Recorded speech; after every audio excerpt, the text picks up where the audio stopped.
আসসালামু আলাইকুম। কেমন আছেন আমার প্রিয় আপু ও ভাই বোনেরা? আশা করছি সবাই ভালো আছেন, সুস্থ আছেন। তো আমার প্রিয় আপুদের কাছে, ভাইয়াদের কাছে রিকোয়েস্ট করব, আমার আজকের এই ছোট্ট ভিডিওটা যেন একটু মনোযোগ সহকারে সবাই দেখে। আপনাদের সাথে একটু কথা আছে, প্লিজ আমার এই ভিডিওটা একটু মনোযোগ সহকারে শুনে যাবেন। যাদের সময় আছে প্লিজ তারা একটু শুনে যাবেন, যাদের সময় নেই তারাও চাইলে একটু সময় করে আমার ভিডিওটা দেখতে পারবেন। কারণ আপনাদের এই একটু সময়ের জন্য হয়তো একজন রোগীর অনেক বড় উপকার হতে পারে। প্লিজ আপনাদেরকে হাত জোর করছি, ভিডিওটা সম্পূর্ণটা দেখে যাবেন। তো আমার এই ভিডিওটা কিন্তু আরও কয়েকদিন আগের ছিল। তো সকালবেলা আমার হাজব্যান্ড বাজার করে নিয়ে এসেছে, সেগুলোই কেটে কুটে রান্না করব। আর আমার আজকের এই কষ্টের গল্পটা আপনাদের সাথে শেয়ার করব। প্লিজ কেউ স্কিপ করবেন না আমার কথাগুলো। এই কয়েকদিন ধরে কিন্তু আমি কোনো ভিডিও করতেও পারছি না আর দিতেও পারছি না, কারণ হচ্ছে আমি একজন মা। তো কথায় আছে না যে জন্ম দিলেই কিন্তু মা হওয়া যায় না, আবার যারা কর্ম করে তারাও কিন্তু মা হয়। এরকম একটা ছেলেকে আমি আমার ছেলে বানিয়েছিলাম। তো আমার ছেলের নাম আকাশ। আর হচ্ছে আমার ছেলের খুবই ঘনিষ্ঠ একটা বন্ধু আছে, ওর নাম আকাশ।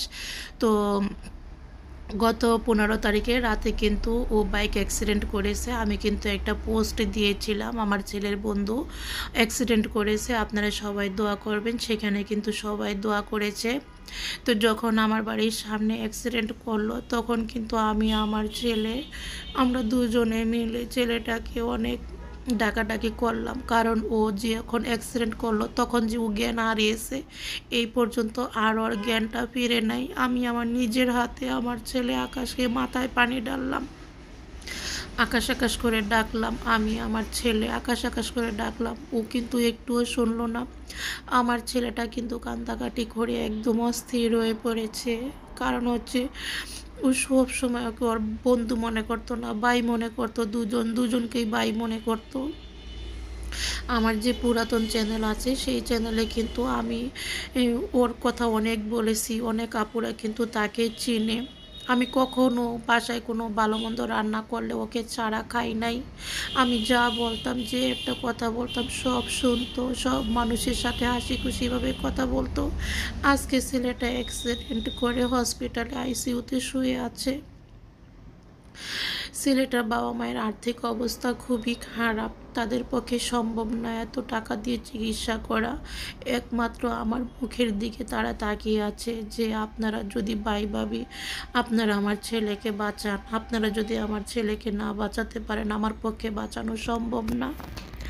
ওর বাবা বিদেশ আছে 3 মাস ধরে, কিন্তু এখনও চাকরি পায় নাই। ওর বাবা ফোন দিয়ে বলছে যে ভাই আপনি আমার ভরসা, আপনাদের জন্যই আমার ছেলেটা এখনও বেঁচে আছে। ছেলেটা আসলে হয়তো জন্ম থেকেই দুঃখ কষ্ট নিয়ে জন্মিয়েছে, তাই ছেলেটার এত কষ্ট। কখনো বাবার আদর পায় নাই, মায়ের ভালোবাসা তেমন একটা পায় নাই। জন্মের পর থেকেই মা গার্মেন্টসে চাকরি করে, বাবা ছেলেটাকে তেমন একটা দেখতে পারতো না, খুবই অত্যাচার করতো। অত্যাচার সহ্য করতে না পেরে ও মাঝে মধ্যে আমার বাসায় এসে থাকতো, আমার বাসায় খেত, এখানে থেকে পড়াশোনা করতো। আর সেই ছেলেটা আজকে হসপিটালে শুয়ে আছে।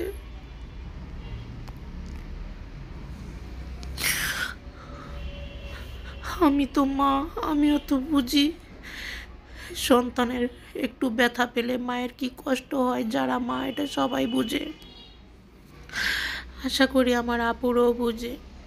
আমার যতটুকু সামর্থ্য আছে ততটুকু দিয়ে আমি চিকিৎসা করতেছি, আরও চেষ্টা করতেছি। আমি কোনো টাকা পয়সা পাও করে জোগাড় করে আমি ছেলেটার চিকিৎসা করাতে চাচ্ছি। ছেলেটা কিন্তু অপারেশন করা হয়েছে, এখনও আইসিইউ রুমেতে আছে, এখনও 3 দিন পার হয়ে গিয়েছে, এখন পর্যন্ত জ্ঞান ফিরে নাই।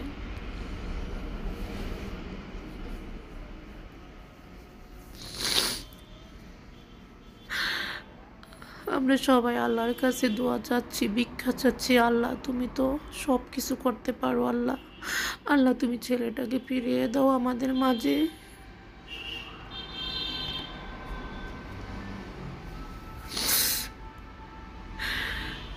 তো একার পক্ষে কারো কিছুই করা সম্ভব না।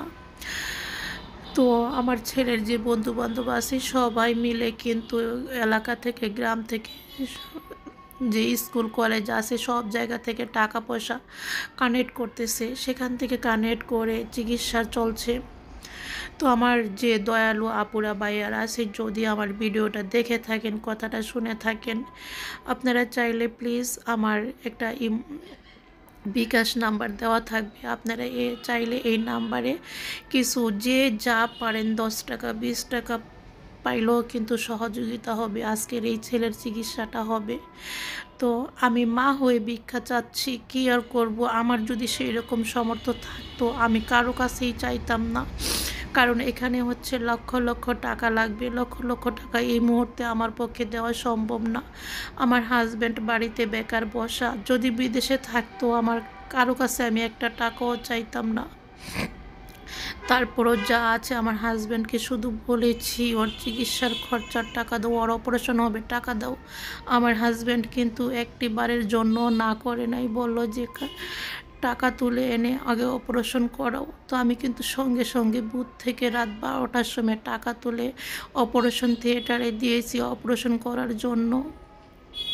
আমার ছেলেটার জন্য সবাই আপনারা দোয়া করবেন।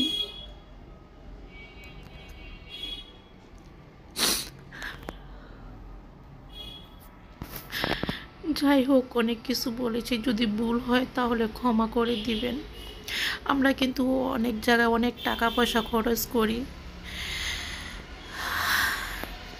আপনারা চাইলে একটু হেল্প করতে পারেন, একটু সহযোগিতা করতে পারেন আমাকে। সবাই ভালো থাকবেন, সুস্থ থাকবেন, আল্লাহ হাফেজ।